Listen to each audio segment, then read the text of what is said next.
Hey, and welcome to video number 4. We're going to be talking about mini site and e-cover graphics rebranding, and in this case we're going to be outsourcing it. So I'm going to be talking about how to find a good designer and how to really set yourself up for success so that when the designer sends you the graphics, you're going to be happy with them. Because time and time again, people hire people, they get upset because the graphics aren't what they want them to be, but you really have to understand how to communicate with the designer and how to find them or how to spot a good designer. And I'm going to show you exactly step by step all of that in this specific video. Now, what I want to do now is give you a quick overview. After I give you a quick overview, I'm actually going to go over to the sites and show you what you need to do. It's a step-by-step process, 4 steps in this process, very easy to implement. The first step is to get an idea of what you want. So obviously in the previous video and back to step number 2, you had an idea of the audience, what they want and so forth. So put yourself in that person's shoes and get an idea of what they're looking for. Are they looking for, let's say cat training tips, or, how to, help your cat in pain. You need to have a cat in pain or something that can relate to their, needs. Why are they wanting to buy your product, basically? So get an idea of what you want. Step number 2 is to find a mini site or e-cover that you really, really like. Now, it doesn't have to be in the niche, but you have to find a mini site that you really like so that you can tell the designer, hey, I like this mini cover, make something like it. And this is where you kind of set yourself up for success, because designer makes something that you really want. In step number 3, we're going to pick some royalty pictures, royalty-free pictures. You pay it once, you don't pay it again. And we're going to talk about that. And in step number 4, we're going to talk about how to find a good designer. So with that said, let's go on and go to the sites and show you step by step what you need to do. Okay, so back to step number 1, which is get an idea of what you want.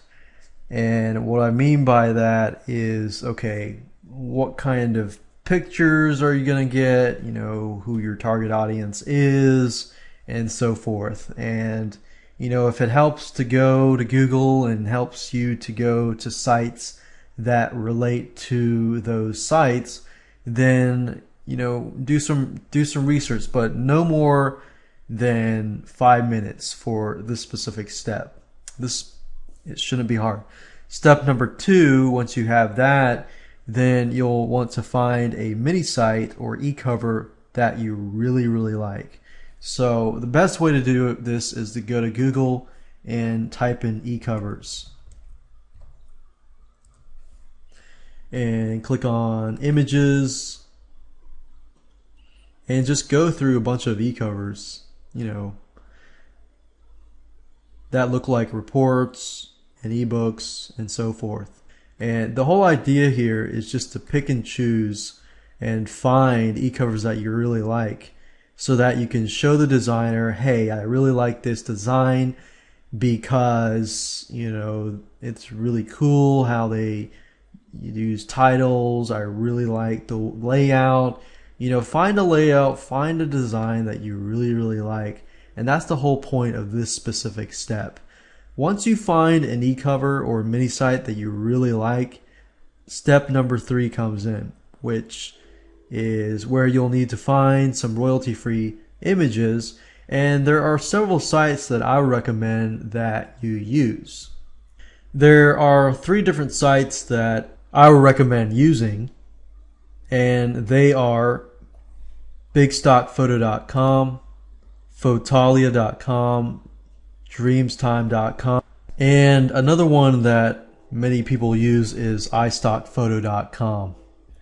Now, you will want to pay close attention to their license, basically what you can and cannot do, However, if you're dealing with, creating an e-cover for a ebook or report for personal rights, then most royalty-free stock photo sites will allow you to do that.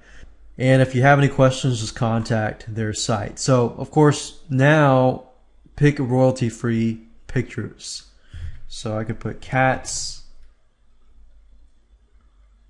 And it really depends on what you're getting at. If you're trying to, do cartoons, you can do cartoons if that makes it, cool towards your audience. It really depends on what your audience wants. If your audience likes that kind of stuff, then, go after that. But if your audience does not like that, then definitely don't. Cat in pain. And as you can see here, we've got some pictures. So depending on the product, if I got a product about cat in pain, I can do this or this. It's better if you go after pictures that have a white background, if all possible. It's just easier for the designer, quicker, for them to produce the e-cover. There are places, that will, if you go on Fiverr.com, you can actually get somebody to take a photo like this and, remove the background of the cat for $5. So you could even do that just for simplicity. Basically, the easier you make it for the designer, the better it looks on the output. On the ending product that they design for you is going to look better, and it's also going to be cheaper and faster. So definitely want to look for a white background if possible. You could find pictures that express, feelings, happy cat, and so forth and so forth. So you get the point. Just basically go and find some pictures, 1 or 2 pictures that relate. After you do that, step number 4 is to find a good designer. There are 3 different sites that I personally use. They are Fiverr.com, Otis.com, and WarriorForum.com. So first things first, I'm going to start at Fiverr.com. So if you go to Fiverr.com here and you go to the search bar and you click on e-cover, you'll find people that will do your e-covers for $5. Now, depending if you want to change the mini site, you want to take out the mini site and just put an e-cover, you can do that as well.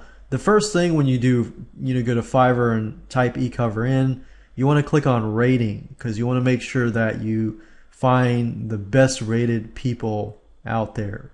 What I normally do is I open the top 10, because what I'm looking for is I'm trying to find the best designer. And I'll go through, and it looks like these are, primarily ebooks, Kindle books. So I'm actually looking for e-covers.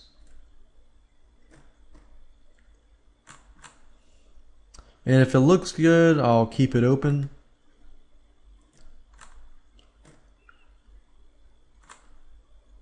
Oh, they have 1,000. Okay. Let's see. I usually make sure that they are 99% and they at least have, 10 or 20 positive reviews, which, as you can see here, many of these people do. So let's say you've opened the top 5 or top 6 or so. What I'll do is I'll simply click on contact and contact all of them. And I will say, hey, do you have any more samples of your e-covers? And, I'll ask some questions. And I'll see who responds the quickest. Whoever responds the quickest tells me usually, okay, this person's serious about their Fiverr gig. Now, you will realize that some people are overseas, so in different time zones. So, within 24 hours, see who responds the quickest, and who can provide the most value. So number 1, provide the most value. Number 2, who's the quickest, because that tells me how they will communicate. If they take you seriously and they communicate with you quick, then that's a good sign, in terms of somebody like a freelance designer, and this and that. So that's pretty much the 4 steps to success when you contact them. Email them, communicate with them before you purchase. Don't click on the purchase there yet, but communicate to them with your idea. Give them an example of the mini sites that you like and tell them, I like this. All you have to do is swap out the pictures. And so I also use Odesk, and I also use the Warrior Forum. If you go on the Warrior Forum and you go to Warriors for Hire, which is here, what I'll do is I'll sift through the designers. So you could even search for designer, and I'll basically go through and look at the designs and use the 4-step process again and contact different designers, see who responds to you the quickest, ask them 1 or 2 questions in a row. That way, if somebody is in a different time zone, you can detect whether or not they respond quickly between those 2 questions, and see who's serious, and then use my 4-step process, and you will be able to outsource your e-cover and mini site. The key with dealing with outsourcing your products or anything like that, or your e-covers, is to communicate. And with designers especially, designers are creative people, so you don't want to be too restrictive, but then again, you want to make sure that they understand what you want. So be flexible in terms of their ability to design, so that the output of your e-cover and mini site, it's just so much greater.